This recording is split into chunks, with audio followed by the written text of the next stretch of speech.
ഇന്ന് നല്ല ടേസ്റ്റി ആയിട്ടുള്ള സോഫ്റ്റ് ആയിട്ടുള്ള ക്യാരറ്റ് ഡേറ്റ്സ് കേക്കിന്റെ റെസിപ്പിയാണ് ഷെയർ ചെയ്യുന്നത്. അതിന് വേണ്ടിയിട്ട് നമുക്ക് കുറച്ച് ക്യാരറ്റും ഡേറ്റ്സും എടുത്തിട്ട് നല്ലപോലെ ക്ലീൻ ആക്കിയിട്ട് ഇതുപോലെ ചെറുതായി കട്ട് ചെയ്ത് വെക്കാം. ഇനി നമുക്ക് അരക്കപ്പ് ഷുഗർ മെൽട്ടാക്കിയിട്ട് അതിൽ അരക്കപ്പ് വെള്ളം ഒഴിച്ചിട്ട് നല്ലപോലെ മിക്സ് ആക്കിയിട്ട് എടുക്കണം. എന്നിട്ട് ക്യാരറ്റും ഡേറ്റ്സും അതിലേക്ക് ഇട്ട് കൊടുത്തിട്ട് തിളപ്പിച്ച് വറ്റിച്ചിട്ട് അതിൻ്റെ ചൂടാറാൻ വേണ്ടിയിട്ട് ഒരു സൈഡിലേക്ക് മാറ്റി വെക്കാം. ഇനി മിക്സി ജാറിലേക്ക് 3 മുട്ട പൊട്ടിച്ചൊഴിച്ച് കൊടുക്കാം.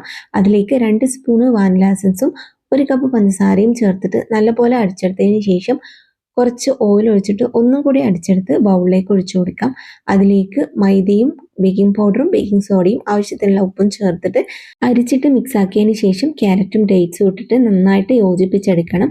ഇനി നമുക്ക് കേക്ക് ടിന്നിലേക്ക് ഒഴിച്ചു കൊടുത്തിട്ട് ചൂടുകട്ടിയുള്ള പാത്രത്തിൽ വെച്ചിട്ട് കുറച്ച് നട്ട്സും ഡ്രൈ ഫ്രൂട്ട്സും ഒക്കെ വെച്ചിട്ട് ഡെക്കറേറ്റ് ചെയ്യാം. മൂടി വെച്ചിട്ട് ലോ ഫ്ലെയിമിൽ കുക്ക് ചെയ്തെടുത്താൽ ഇതുപോലെ അടിപൊളിയായിട്ടുള്ള ക്യാരറ്റ് ഡേറ്റ്സ് കേക്ക് നിങ്ങൾക്ക് റെഡിയാക്കി എടുക്കാൻ വേണ്ടി പറ്റും.